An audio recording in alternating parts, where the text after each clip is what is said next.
सो जब हम mutual fund portfolio की बात करते हैं इन्वेस्टर्स से, तो लोग बोलते हैं मैं लार्ज कैप में इन्वेस्ट करता हूँ, मैं टैक्स सेवर फंड्स में इन्वेस्ट कर रहा हूँ, मैं ग्लोबल फंड ऑफ फंड्स में इन्वेस्ट करता हूँ। पैसिव म्यूचुअल फंड्स जनरली कोई नहीं बताता, बिकॉज अवेयरनेस ही नहीं है, उनको पता ही नहीं कि इतना अच्छा सेफ प्रोडक्ट है हमारे पास।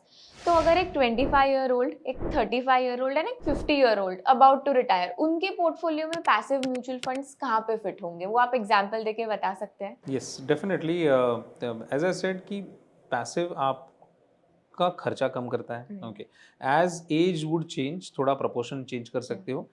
ट्रांसपेरेंसी बहुत ज़्यादा है वहाँ पे। There is no fund manager risk. आज 50 साल के बाद भी वो फंड रहेगा because it's an index fund और it's an ETF। Okay, but हर एज ग्रुप के लिए थोड़ा प्रोपोर्शन अलग अलग हम कर सकते हैं। मैं आपको if I can use this board तो वहाँ पे आपको एक्चुअली मैं बता सकता हूँ कि कैसे कर सकते हैं। I would love to know that. ये श्रद्धा, तो जैसे हम बात कर रहे थे कि अलग अलग एज ग्रुप के लिए कैसे पैसिव में इन्वेस्ट कर सकते हैं, specially asset allocation point of view. तो अगर हम 3 एज ग्रुप अगर लेंगे, से 25 साल, ओके, 35 to 40 years, और तीसरा अगर हम लेंगे से 50 से प्लस। ओके, इन तीनों के लिए भी आज हमारे पास अलग अलग ऑप्शंस अवेलेबल है, स्पेशली इन पैसिव। अगर इनका प्रॉपर एसेट एलोकेशन हम देखें तो हर किसी के पोर्टफोलियो में डोमेस्टिक इक्विटी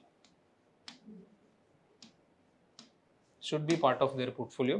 ओके, जो हम एक ब्रॉड बेस इंडेक्स के थ्रू हम जा सकते हैं। जैसे हम एग्जांपल ले सकते हैं निफ्टी 500, पूरा मार्केट आप खरीद लो, या फैक्टर स्ट्रेटजीज भी हम इसमें इन्वेस्ट कर सकते हैं।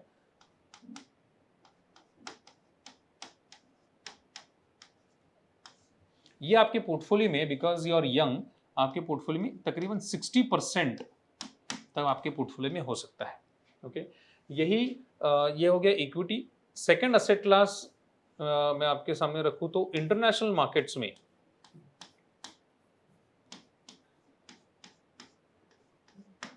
आपको डेफिनेटली इन्वेस्टमेंट करना चाहिए। ओके, जो आपके पोर्टफोलियो में तकरीबन 20% तक हो सकता है। इंटरनेशनल में आपको कहना चाहूँगा कि आपको US चूज कीजिए other than other markets, because that's where you get largest market. Okay, ये 20% तक होना चाहिए। जैसे ये हमने देखा 60%, 20%। थर्ड एसेट क्लास जो आपके पोर्टफोलियो में होना चाहिए वो है कमोडिटी, जिसको हम गोल्ड और सिल्वर के रूप में हम ले सकते हैं। Actually we are buying commodity as a part of insurance, जो 10% आपके पोर्टफोलियो में काफ़ी है। और चौथी एसेट क्लास जो आपके पोर्टफोलियो में होना चाहिए वो है डेट। डेट आपको ये आप कोई भी जीसेक, आजकल जीसेक ऑप्शंस अवेलेबल हैं, जीसेक फंड्स अवेलेबल हैं। एक 5 ईयर या 10 ईयर जीसेक आप आपके पोर्टफोलियो में रख सकते हो, ये 10%। ओके, ये ऑप्शनल है। अगर आपको लग रहा है कि थोड़ा आपका रिस्क एपेटाइट ज्यादा है तो this can go to domestic equity और इंटरनेशनल। ओके, ये हो गया एक 25 साल young generation, because they have slightly higher appetite for equity. यही हम जब 35-40 के एज में आते हैं, थोड़े मेच्योर इन्वेस्टमेंट हो जाते हैं। ओके, तो कहीं ना कहीं आपको डेट एलोकेशन बढ़ाना जरूरी है, जो आप एक 20% तक जा सकते हो। कहीं ना कहीं स्टेबिलिटी आपके पोर्टफोलियो में आ जाती है इसके वजह से। दूसरा, आपके equity you can actually reduce to not less than 50%। तो आपने अभी भी सब्सटेंशियल पोर्टफोलियो रखा है। Commodity I still recommend to have only 10%, because ये आप एज एन इंश्योरेंस बाय कर रहे हो, you are not buying as for long term wealth creation. अगर कोई भी क्राइसिस होता है, financial crisis, market crisis, that time gold और silver is gonna help you. और आपका इंटरनेशनल रिमेन्स 20%। आप सरप्राइज होंगे कि 20% से ज़्यादा मैं नहीं जा रहा हूँ, क्योंकि 20% से ज़्यादा आप इंटरनेशनल जाते हो तो आपका रिस्क रिवॉर्ड रेशो कम हो जाता है। Okay, okay, you can reduce but not less then 15% और 10% ज़्यादा होना चाहिए. This is how your aggressive portfolio for 35 to 40. और जैसे ही आप 50 ईयर्स प्लस जाते हो तो आपका डेट एलोकेशन थोड़ा ज़्यादा होना चाहिए, जो तकरीबन आपका 40% तक जा सकता है. राइट. ओके, आपका your gold commodity still remains 10%. 10%. Okay, your international you may reduce it to 10%, और बचा हुआ आपका 40% you can still get into an equity. Okay, interesting. This is an aggressive portfolio. मैं आपको एग्रेसिव पोर्टफोलियो बता रहा हूँ जहाँ का डेट एलोकेशन 10 to 40% तक मूव हो रहा है. Okay, this can actually become slightly conservative also.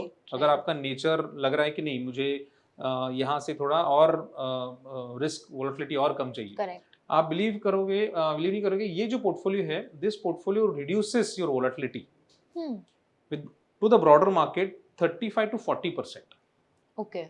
अगर मार्केट का स्टैंडर्ड डेविएशन 16 है तो इसका स्टैंडर्ड डेविएशन आपको 10 तक मिलेगा या 11 तक मिलेगा. रिटर्न आपको मार्केट की इतनी मिलेगी. This is a long term study that we have done. Okay, ये एग्रेसिव पोर्टफोलियो हो गया क्योंकि इक्विटी पोर्शन स्टिल सब्सटेंशियल है. अगर मैं इसको रिड्यूस कर दूं, आपको लग रहा है कि और आपको रिस्क एपेटाइट कम है, तो एक 60 to 70% तक आपका स्टैंडर्ड डेविएशन कम हो सकता है, which can become a conservative portfolio. इसको हम अलग तरीके से चेंज करेंगे तो ये पोर्टफोलियो थोड़ा चेंज हो जाएगा कि जहाँ पे आपका equity allocation at this age would come down to 50. Okay, और आप यहाँ पे बढ़ाओगे थोड़ा डेट पोर्टफोलियो, जो 10 के जगह पे 20% तक हो सकता है. ओके, ये अभी हम कंजर्वेटिव पोर्टफोलियो के बारे में देख रहे हैं. ओके, बाकी international gold and commodity can remain same. यहाँ पे आप इक्विटी जो है ये आप कम करके 50 के जगह पे 30% तक आप जा सकते हो. ओके, और आपका बढ़ा हुआ अलोकेशन जो है which can actually go to your debt.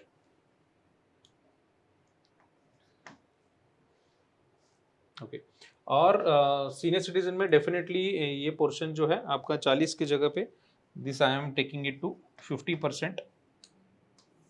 Okay, I am not touching this, और आपका ये portfolio will come down to 30%.